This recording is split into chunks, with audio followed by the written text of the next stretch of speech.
My next guest, Vanessa O'Brien, is an accomplished business executive, explorer, and climber. You don't say that every day. In July of this year, she became the first woman to summit the world's second largest mountain, K2, in Pakistan. First off, congratulations. You look wonderful. Thank you. What an accomplishment. You basically went from climbing the corporate ladder to literally climbing a mountainside. What advice can you give to people who are looking to sort of make a wholesale change in their career? Sure, a couple of things.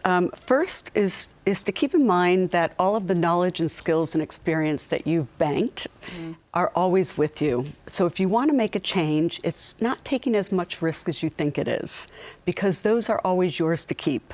So if you want to pivot, you can always go back. You can always go back and do what you want to do.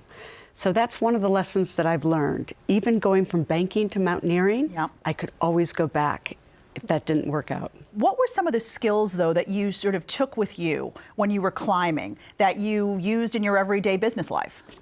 I took all of them, and they all were relative and useful. So there's the softer skills like leadership and teamwork, which are very important. And then there's the harder skills, like financing an operation, like an expedition. Risk management, calculating, do I go, do I not go? The technical side of running an expedition. But really when you're doing it, as long as I've been doing it, which isn't that long, it's, 5+ years. But I have climbed the highest peak on every continent, including 5 8,000 meter peaks or peaks over 26,000 feet, plus the North and South Pole. And I have a Guinness World Record for that. All of that in just 5 years? Yep. That's incredible. Did you have an interest? You obviously had an interest in this earlier on in your life. Tell me what training and preparation is like for something like this. Well, it's pretty hardcore. I mean, you when I'm not working or planning an expedition, I am training full time. So that's if I'm in an urban dwelling like here in New York, I would be simulating the activity I'm undertaking. So.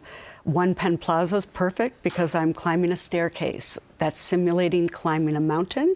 So I would go up and down that staircase. What you've got. I like that. Absolutely. I don't necessarily have the time to go up to the White Mountains or in New Hampshire or up to the Adirondacks.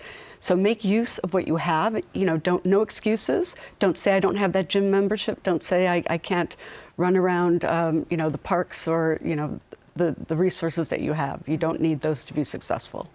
With women taking the lead in so many areas now, we're seeing slowly more women are now on the boards of some Fortune 500 companies. Even with all of the sexual harassment allegations flying now, it seems as though women feel they have a voice in a way they haven't before. Do you believe that this is a watershed moment for women right now in business? I do.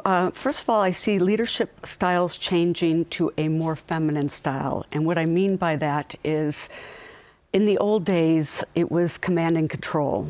And now it's changed to communication and collaboration, which are more feminine traits. Teams are much more multicultural, and they're diverse teams. And women are very good at leading diverse teams.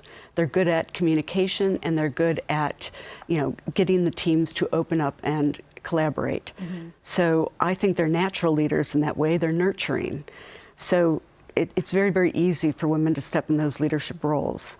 So I think, it's a natural thing for women to do.